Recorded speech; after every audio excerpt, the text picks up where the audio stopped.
Okay, so we should be back. Right. So a lot of people have been asking me to go over my Legendkeeper DM screen. So I figure we will go over that real quick. I'll walk you through how I've got all that set up and we can take a look at it. So let me switch over to my desk view here. And here you can see I have my DM screen. Now this is built using one of the boards in Legendkeeper.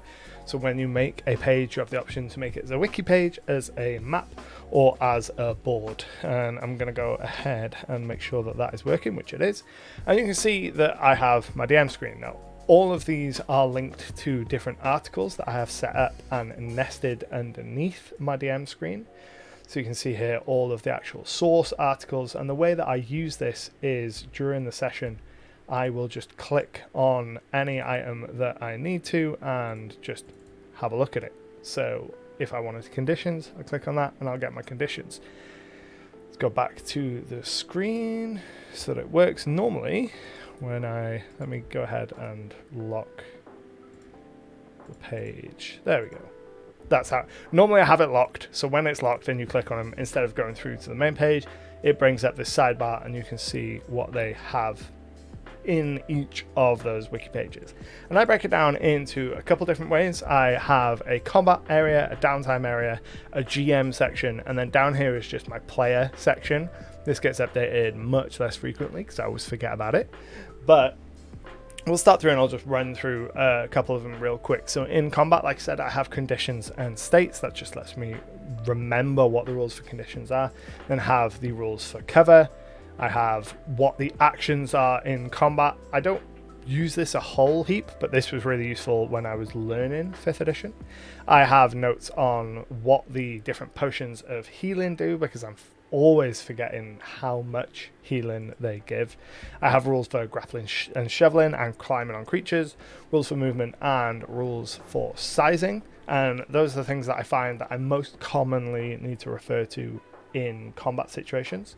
Then in downtime, I have a page that has some food and drink and living expenses, different information on narcotics, different weapons, the prices for different services. This one is really useful for figuring out things like the cost of a coach cab or the postage cost or the travel time between different places.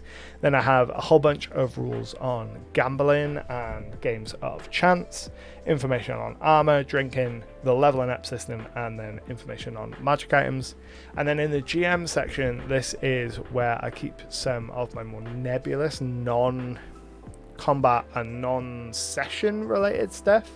So probably the most useful things in the GM section are the list of names. I have the lists of names from Xanathar's Guide, I believe, set up. So if I need a tiefling name, I can click it and I get all of those options. I can choose one of them, delete it out of the list and carry on, and it doesn't slow the game down.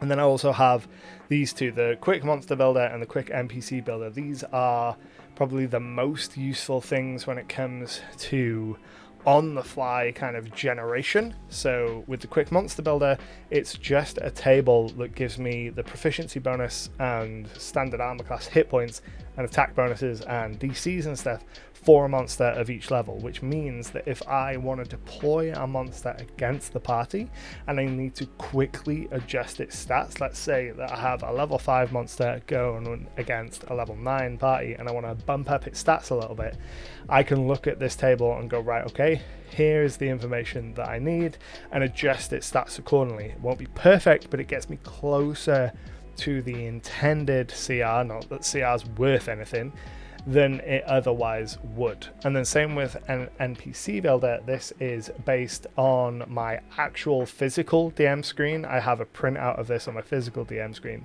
I just grabbed an image of it. It's just a D20 list, and you just roll 6 D20 and choose an option for an NPC. So let's say your players are coming towards a town and they say, right, I want to go and speak to this guard. Who is this guard? And you have nothing. You can just pull up a list of traits, including what race or ancestry they are, their physical traits, whether they have any voice differences, what they're motivated by, and what they fear, just so you've got a really kind of core of who this character is really quickly, and I found this to be incredibly useful for making those kind of incidental NPCs that your players encounter on the fly. I do sometimes use it to build more in-depth piece like NPCs, but I tend to use more information than just this, but this is great for incidental NPCs. Then I also have my bounded accuracy tables. So these are old school style tables that tell you what the percentage to hit is based on the attack bonus and the AC of a target. This is really useful when you're changing stats on the fly. Again, kind of like the quick monster builder, because of the way bounded accuracy works and the way 5th edition works, sometimes you'll find that there is just no point in making an attack against the creature because you're just not going to hit it enough. So this shows me, right, okay, the player's average AC is 20. So I know if I want something to hit it more than 50% of the time, that thing needs at least a +10 bonus to hit. It's really useful for building monsters on the fly, for tweaking monster stats, and for being able to make those lower level monsters feel like they're hitting a little bit harder without increasing their damage or giving them a bunch of crazy abilities. You just up there to hit a little bit, make them hit a little bit more frequently, and it makes them more of a threat, but not dangerously so. And then finally at the bottom I have kind of my player section. This is just my calendar, my most recent adventure, which is not my most recent adventure, but it's got information on my most recent adventure, and I'll pull that up to be able to see what we're doing this week. Pull up information on my actual calendar if I want to be able to see the whole year at a glance, or I'll pull up the specific year that they're in, because I track all of the time within tables like this. So I'll say, right, okay, on the 6th of Fortis, they were in Kadim, they left Kadim to go to the Tower of Shattered Time. That helps me track their movement across time and how long it takes them to do things in relation to other stuff. Then I have a link to my page for where I keep track of all my adventures, and then my campaign planning page. This is where I go and just say, right, what's the big picture at the moment? So you can see this is a little bit out of date now, so I'll put the adventure numbers, what the main plot is, a couple of B and C plots, how those are progressing, what I expect the players to find out about those different things, and then some information on where things are going. So what are the arcs that I've got coming up, where are some of the villains. That helps me just plan things for 3 or 4 or 5 adventures down the road. And then I have links to all of my player information, so that's the players' specific pages. They use them, they keep journals in them, they keep notes, and it allows me to get access to some quick information. I have secret nodes on each of those pages that gives me some key information about them, and it lets me access them really quickly. Everything's all color coded using the little color coding icon bit down here. Tool would be the word, and it's all boxed up, and I found this to be really useful. I'm not honestly a big user of digital DM screens, kind of the traditional ones where you get a website for them. I've never really found one that did what I wanted. I built one in OneNote as part of my DM Bible that worked pretty well. Similar idea to this, kind of 3 columns, a lot of collapsing information. But this one presents it in a much nicer looking format, and I can access that information really quickly without clogging up the whole page. So the software that I use, double pressed, is Legendkeeper. I have just made a video, kind of overview of the software this last Friday, which is linked in that comment as well.